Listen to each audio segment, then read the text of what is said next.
कह के देख लो, झूठे कहो, किसी से झूठा कहो, सत्य बात कहते हैं। किसी से रोज कहो तुम कि मैं 100 बार कि मैं आपके बिना जी नहीं सकती, मैं आपसे बहुत प्यार करती हूँ, मैं आपके बिना जी नहीं।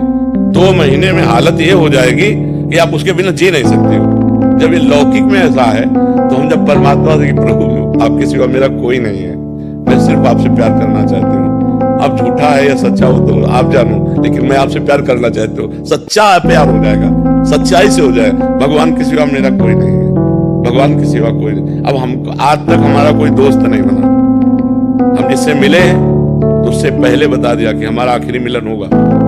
अगर हम बैठे हैं या बात कर रहे हैं या मिल रहे हैं तुमसे, तो दोबारा मत सोचना कि हम जिंदगी में दोबारा तुमसे मिल सकते हैं। हम अपने चित्त में कभी किसी को दोस्त नहीं बनाया, दोस्त केवल भगवान, वो स्थान केवल भगवान के लिए, हृदय का स्थान केवल भगवान के लिए।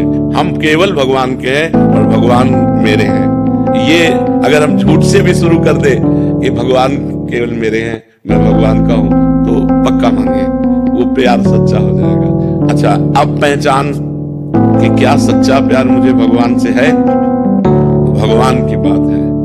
जननी जनक बंधु शुद्ध दारा, तन धन धाम सुहृद परिवारा, सबकी ममता दाग बटोरी, मम पद मनहि बांध बटोरी। जननी, माँ, पिता, इनमें बहुत प्यार होता है। देह, रिश्ते, नाते, पुत्र, परिवार, सब इनमें बहुत प्यार होता है। इनके विछोह होने पर हमें दुख न हो, क्योंकि मेरा प्रीतम तो जब मीरा जी के पति पधारे तो कहा गया कि आप अपना सिंदूर मिटा लिए, और तो उनका नहीं नहीं नहीं, मैंने कभी पति माना ही नहीं।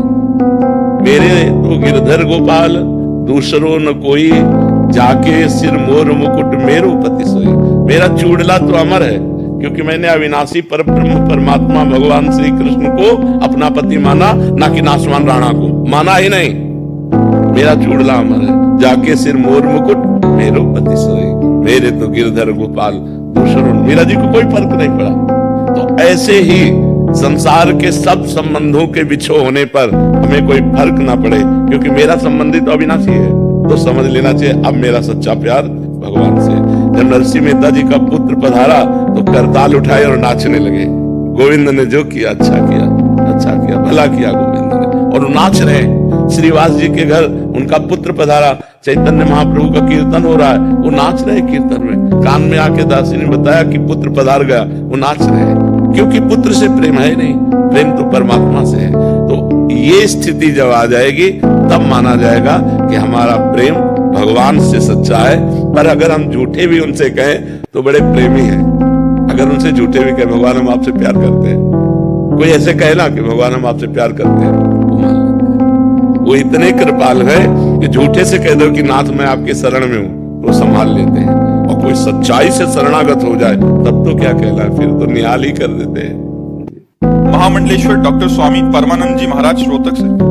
राधे राधे महाराज जी। महाराज जी, मरने के समय केवल स्थूल देह का नाश होता है, सूक्ष्म व कारण शरीर क्या आत्मा के साथ ही एक शरीर से दूसरे शरीर में जाते हैं? इनमें से कर्मों का कर्ता भोक्ता या दृष्टा कौन? मैं का स्वरूप क्या है महाराज? अहम, जो अंतःकरण में अहम धर्म है, जो मैं है वो शुद्ध ब्रह्म है, जो मैं के साथ जोड़ करके चिंतन जीवन में करता रहा।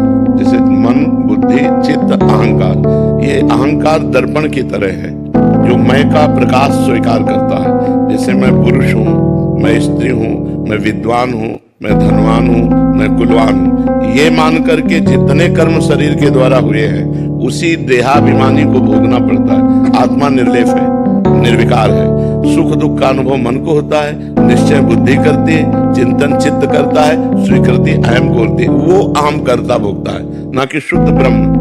शुद्ध ब्रह्म तो केवल उस अहम में तदात्म होने के कारण फंस गया। अगर वो वास्तविक फंस गया होता तो गोस्वामी जी कहते जड़ चेतन ग्रंथि पड़ गई, यद्यपि मृषा छूटत कतई। अब भी वो जीवन मुक्त है, लेकिन ये ज्ञान नहीं है। यही ज्ञान प्राप्त करने के लिए पहले शुद्ध सत असत का विवेक चाहिए, फिर तीनों लोकों के भोगों से वैराग्य चाहिए, फिर सम चाहिए, दम चाहिए, इंद्रियों का निग्रह, मनोनिग्रह, फिर तितिक्षा चाहिए, बहुत सहनशील, जो जो मन वचन कर्म से हर परिस्थिति को सहता है वो तितिक्षु होता है। गर्मी सर्दी बरसात मान अपमान निंदा स्तुति भी श्रद्धा चाहिए। शास्त्र और गुरु के वचनों पर बिल्कुल दृढ़ विश्वास, भी समाधान, ठीक तीर निशाने पे लगा हुआ चित्त का इष्टाकार वृत्ति, भगवदाकार वृत्ति, प्रणवाकार वृत्ति, और फिर मुमुक्षुता, मैं मुक्त हो जाऊं, तब उसको ये ज्ञान होगा कि मैं मुक्त हो जाऊं। जीव कभी बंधा ही नहीं, जिसे जीव कहा गया वो बंधा ही नहीं, वो जीव कहा ही गया देहाभिमानी के कारण। ये भ्रम था, ये भ्रम था महाराज। ये भ्रम था। जासु कृपा सब भ्रम मिट जाई, गिरजा सोई कृपालु रघुराई। जीवन मुक्त और मोक्ष ये भी भ्रम है। तो महाराज ये भ्रम आत्मा को हुआ? ये भ्रम वैसे आत्मा में कभी भ्रम होता ही नहीं। आत्मा ने स्वीकार जो कर लिया, स्वीकृति जो कर ली, इसी को भ्रम मान लीजिए। वो स्वीकृति कर दे अभी, मैं स्थूल नहीं हूं, मैं सूक्ष्म नहीं हूं, मैं कारण नहीं हूं, तो कभी बंधा ही नहीं ना, वो कभी बंधा ही नहीं। बंधा होता तो उसको भ्रम होता, जब बंधा ही नहीं तो भ्रम कैसा? तो अभी जीवन मुक्त हो, केवल स्वीकृति हमारी बदल गई। जो हमारी स्वीकृति अंतःकरण में तदात्म भाव हुआ ना, यही बंधन का कारण है। अंतःकरण का तदात्म भाव हट जाए तो आप जीवन मुक्त हो। जैसे हम अपने शीशा के प्रतिबिंब में आसक्त हो जाए, यद्यपि प्रतिबिंब कभी हमें आसक्त नहीं कर सकता, पर आसक्त हो गए यही भ्रम है। यद्यपि मृषा छूटति कछ नहीं, ये भ्रम हट जाए तो अभी जीवन मुक्त, कोई साधना करने की जरूरत नहीं, क्योंकि वो जीवन मुक्त है ही, कभी बंध ही नहीं सकता। जो चैतन्य घन आत्मा निर्विकार है, वो कभी विकार को प्राप्त हो ही नहीं सकती, वो अष्टधा प्रकृति में फंस गया।